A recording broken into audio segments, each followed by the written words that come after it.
नमस्कार मित्रांनो, रॉयल शिशूमध्ये सर्व शेतकरी बांधवांचं हार्दिक स्वागत आहे. तर अत्यंत आनंदाची बातमी आहे की व्हिडिओज नक्की लाईक करा, शेअर करा आणि सबस्क्राईब करा.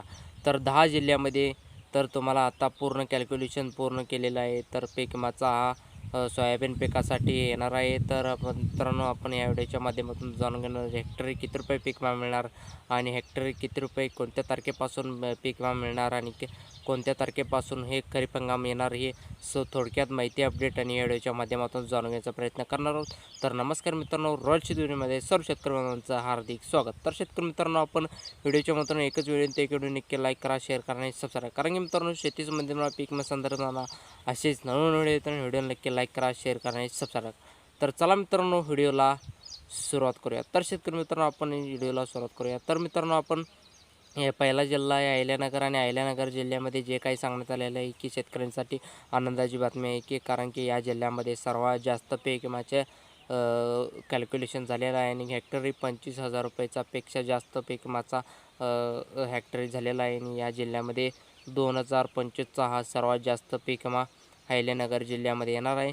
आणि अहिल्यानगर जिल्ह्यातले एकूण जवळपास सगळ्या तालुक्यातील 17 तालुक्यातल्या एकूण 90 महसूल मंडळामध्ये सर्वात जास्त पीक विमा हा येणार आहे. तर त्यामुळे शेतकऱ्यांसाठी अत्यंत आनंदाची बातमी आहे.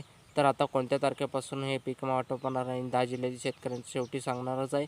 तर त्यानंतर जिल्हा आहे नागपूर जिल्हा आहे. नागपूर जिल्ह्यामध्ये खरीप हंगाम 2025चा पीक विमा जे काही सांगण्यात आलेलं आहे तर सर्वात जास्त झालेला आहे. आणि कॅल्क्युलेशनचा 25,000 रुपयापेक्षा जास्त पीक विमा हा खरीप हंगाम 2025चा पीक विमा मिळणार आहे सोलापूर जिल्ह्यामध्ये आहे. आणि सोलापूर जिल्ह्यातील 80 महसूल मंडळामध्ये खरीप हंगाम 2025चा कॅल्क्युलेशन हा पूर्ण झालेला आहे. तर या जिल्ह्यातील 80पेक्षा जास्त महसूल मंडळामध्ये हा पीक विमा मंजूर करण्यात आलेला आहे. तर त्यानंतरचा जिल्हा आहे धाराशिव आणि धाराशिव जिल्ह्यामध्ये शेतकऱ्यांसाठी एका अत्यंत आनंदाची बातमी आहे की धाराशिव जिल्ह्यामध्ये सुद्धा खरीप हंगाम 2025चा जे काही पीक विमा कॅल्क्युलेशन आहे तर ते खूप जास्त झालेलं आहे. सर्वात जास्त कॅल्क्युलेशन करण्यात आलेलं आहे.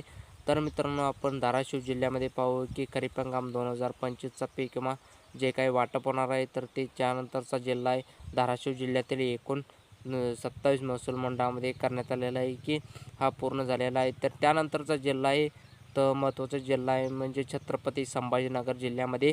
तर छत्रपती संभाजीनगर जिल्ह्यामध्ये सांगण्यात महसूल मंडळामध्ये पैकी 78 महसूल मंडळामध्ये सर्वात जास्त कॅल्क्युलेशन झालेलं आहे. तर त्या सोयाबीन पिकांसाठी कॅल्क्युलेशन करण्यास सर्वात जास्त झालेलं आहे. तर छत्रपती संभाजीनगर जिल्ह्याच्या 78 महसूल मंडळामध्ये सर्वात जास्त पीक विमा वाटप होणार आहे. त्यानंतरचा जिल्हा आहे तर त्या जालना जिल्ह्यामध्ये सांगण्यात आलेलं आहे की जालना जिल्ह्यामध्ये जे काही वाटपाचं महसूल मंडळामध्ये जे काही कॅल्क्युलेशन होत आहे तर पोस्ट हार्वेस्टच्या माध्यमातून सांगण्यात आलेलं आहे की काढणीच्या हार्वेस्टनुसार सांगण्यात आलेलं आहे की कॅल्क्युलेशन पूर्ण झाले. हे सर्वात जास्त खरीप हंगाम 25% कॅल्क्युलेशन जालना जिल्ह्यामध्ये झालेलं आहे.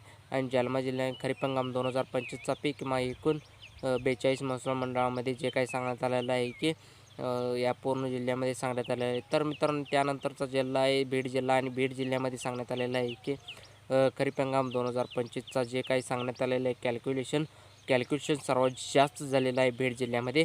तर 2025चा पीक विमा मोठ्या प्रमाणामध्ये मंजूर होणार आहे. सोयाबीनचा पीक विम्याचा मोठ्या प्रमाणामध्ये बीड जिल्ह्यामध्ये जाणार आहे. तर एकूण 87 महसूल मंडळामध्ये खरीप हंगाम 2025चा जे काही सांगण्यात आलेलं आहे तर ते बीड जिल्ह्यामध्ये शेतकरी बांधवांसाठी अत्यंत आनंदाची बातमी आहे. तर त्यानंतरचा जिल्हा आहे नागपूर जिल्हा आहे. नागपूर जिल्ह्यामध्ये सांगण्यात आलेलं आहे की या पीक विमाचं शेतकऱ्यांचं भरलेलं आहे. तर ते लातूर जिल्ह्यामध्ये सुद्धा आपण खरीप हंगाम 2025चा पीक विमा मोठ्या प्रमाणामध्ये झालेला आहे. तर लातूर जिल्ह्यामध्ये जे काही एकूण 60 महसूल मंडळामध्ये एकूण 9 तालुक्यातील 60 महसूल मंडळामध्ये खरीप हंगाम 2025चा पीक विमा कॅल्क्युलेशन खूप मोठ्या प्रमाणामध्ये झालेलं आहे. तर मित्रांनो, लातूर जिल्ह्यातील शेतकऱ्यांना वाटप होणार आहे. तर कॅल्क्युलेशन हे काम पूर्ण झालेलं आहे आणि शेतकऱ्यांचं जे काही कॅल्क्युलेशन चालू आहे तर वेटिंग आहे तर त्याचं लवकरात लवकर होईल. तर पुढचा जिल्हा आहे आता परभणी जिल्ह्यामध्ये पाहू की 2025चा पीक विमा जे काही सांगण्यात आलेलं आहे की तर ते पीक विमा मोठ्या प्रमाणामध्ये नुकसान झालेलं आहे. तर 50%पेक्षा जास्त पीक विमा परभणी जिल्ह्यामध्ये दाखवण्यात आलेलं आहे. तर त्या परभणी जिल्ह्यामध्ये सुद्धा हा सर्वात जास्त पीक विमा मिळणार आहे तर झालेला आहे. त्यामुळे खरीप हंगाम 2025चा पीक विमा परभणी जिल्ह्यामध्ये सुद्धा मोठ्या प्रमाणामध्ये बँक मिळणार आहे.